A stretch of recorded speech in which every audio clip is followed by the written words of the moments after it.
And for more on Bob Melvin and the San Francisco Giants, is bringing the president of baseball operations, Farhan Zaidi. Farhan, thank you so much for taking the time to join us here on MLB Tonight. You've already had a press conference talking about the hiring, but I still want to go back and circle back to that decision. At what point during the regular season did you go, man, I'd like to do business with Bob Melvin again? Well, it's great to be here with you guys, and I have to say, ever since I joined the Dodgers after the 2014 season, and Bob continued on in Oakland. I mean, I had such a great experience with him that we always thought it would be great to get the chance to work together again. And as things wound down in San Diego, it looked like they might be open to making a change. And for us, having a guy like Bob, who's a Bay Area guy, 3-time Manager of the Year award winner, and just feel like philosophically we're aligned in so many ways. So we really feel fortunate that San Diego gave us the opportunity to talk to him, and it's been a great start for him with the Giants. Farhan, Dan O'Dowd, okay, I know that you're too much a professional to admit, but I know you inherited an extremely challenging situation when you took over this job. Franchise was not in a good place. Looking back at it now, I'm just curious. The 107-win season, though I know you would never give that back because it's historic in nature, but did it interfere a little bit with the vision that you had for the organization when you came into it and were working towards, and all of a sudden, pop, you have a season that probably wasn't expected, and it may have derailed a little bit the vision you were trying to put in place, or at least the timetable of that? Yeah, I think that's a fair point, Dan. I mean, obviously, that season, when I took over, the hope was to just get better every year, to move our way towards being a competitive team.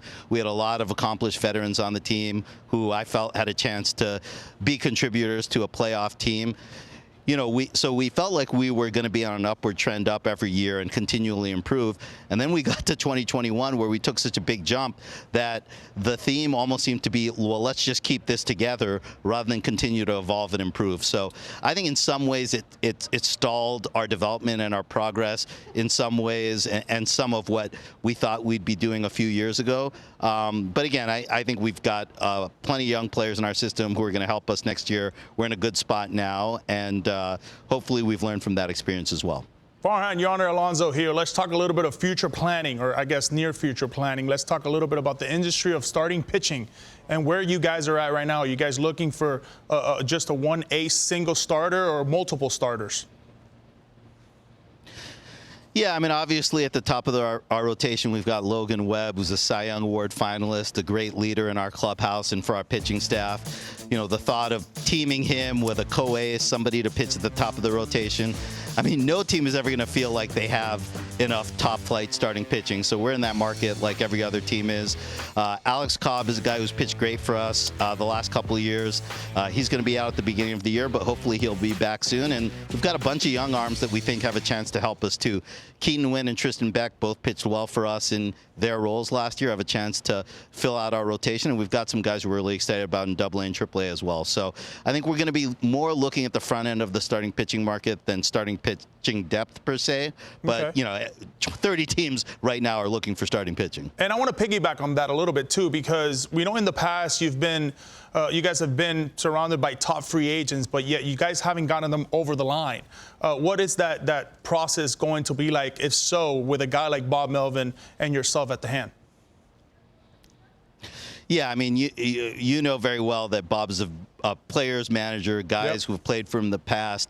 Have had great experiences. So even in our conversations with agents so far, that's come up time and time again. I think we've got a lot of great things going for us at the San Francisco Giants. We play in a great ballpark. We've got a great ownership. We've got a great fan base. And now we've got a manager that players really want to play for. So hopefully all those things work in our favor. We want to be aggressive. We haven't been to the playoffs for 2 years, which is unacceptable for us. And so we're going to be aggressive, and we think Bob's definitely going to help with that. Yeah, I know you're going to be aggressive, but are you going to commit to your young shortstop, give him every opportunity to be the everyday player next year?